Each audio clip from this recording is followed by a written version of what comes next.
আপু তোমার সোনা কি সোনালি? আপা আপনি মনে হয় সেই যে সোনালি দিনের যুগে আছেন, দিন কিন্তু পরিবর্তন হয়েছে, এখন আর ওই সোনালি সোনা সবাই ব্যবহারও করে না। হ্যাঁ, আর আমি তো ইটালিতে থাকি বাপা, এখানে সাধারণত ওই সোনালি সোনা চলে না।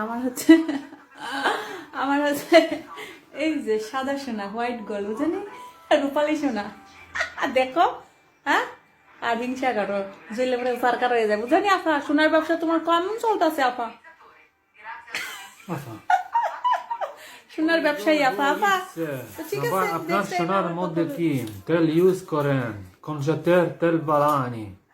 ভাই আমি তো আসলে হোয়াইট গোল্ড ব্যবহার করি, বুঝলেন, সাদা সোনা ব্যবহার করি, এবং তেল ব্যবহার করি মেড ইন ইটালিয়ান তেল, অলিভ অয়েলের তেল। এটা ইটালিয়ান তেল, ইটালিয়ান সোনা, ইটালিয়ান তেল, এবং ব্যবহার করে খুবই মজা। দেখো সোনা কেমন নতুন হয়ে গেল। হ্যাঁ, সোনার ছত্রাকও জমলো না, ভাইরাসও জমলো না। তোমার মা, তোমার বোন, তোমার বউ, হ্যাঁ, তারা কোন সোনা ব্যবহার করে? হ্যাঁ, বাংলা সোনা মানে সরি মানে সাদা সোনা না সবুজ সোনা না কালো সোনা, আমাকে একটু জানাবা। হ্যাঁ, কত ক্যারেক্টার সোনা তাও জানাবা।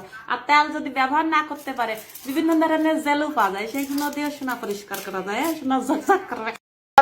রস নাই সুদানির ঘরে সুদানি, বউর ঘরের বউ, ঠাফির ঘরে ঠাফি, সুদির ঘরে সুদি। এত কথা জিন্দা বইরা তার মুখে ধরে কেমবে, সবাই ধরে কেমবে সুদির ঘরে। আপা কি কমেন্ট লিখছে? কি কেন? তোমার কি করে পাশা হবে? তুমি তো ইজলা। খুব খারাপ লাগে এইসব কমেন্ট দেখে। সম্মান দিতে শিখুন। তোমার খারাপ লাগবে আসলে? আমরা বাংলাদেশিরা কেন ভাই আপনার এরকম টিকটকে? আমার বাচ্চা হয় কি না হয় আপনারা সেটা কি করে জানেন বলেন? শুধু তো আমাদের দেশে একটা নিয়ম হয়েছে যে বিয়ে হইলে বাচ্চা মানে নিতেই হবে, মানে বিয়ে হইলে 1 বছর 2 বছর মানে বাচ্চা না হইলে মানুষ তাকে খারাপ ভাষায় গালিগালাজ করে, অত্যাচার করে, শ্বশুর বাড়িরা চাপ দেয়। বা এই ধরনের মেন্টালিটি বন্ধ করেন, বুঝছেন? এটা আমার লাইফ, আমরা ডিসিশন নিব, আমরা কখন কি করব, বুঝছেন? আপনাদের এত দুঃখ প্রকাশ করতে হবে না। হ্যাঁ, ওই কুমিরের কান্না নিজেদের পাশে রাখুন, যত সব ফালতু লোকজন। আমি আজকে ইটালিয়ান এই ছেলেটাকে শেখাবো কি করে হাত দিয়ে ভাত খাইতে হয়। বিসমিল্লাহ। বিসমিল্লাহ আল্লাহ। আমি তোমাকে দেখাই দেবে, হাত নিয়ে তরকারি দিয়ে এইভাবে 5 হাতের আঙ্গুল দিয়ে এগুলো মাখাই নিবা, মাখাই দিয়ে এইভাবে নিয়ে 5 আঙ্গুল দিয়ে ধরে এইভাবে নিয়ে সব দেখাও। হাত দিতে ভয় করছে, ভালো করে মাখাও, নাও।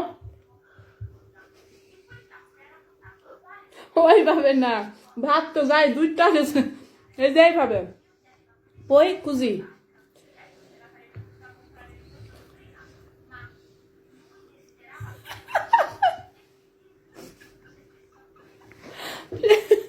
আগে যা থাকে ব্যাগ স্যাগ কাপড় মনে করেন সাজুনি টাজুনি কন্ডম চন্ডম এগুলা রাহে আবার চেক করে, টাকা কই থুই বুকের ভিতরে পকেট মগর চেক করে সব রাইয়া দেয়।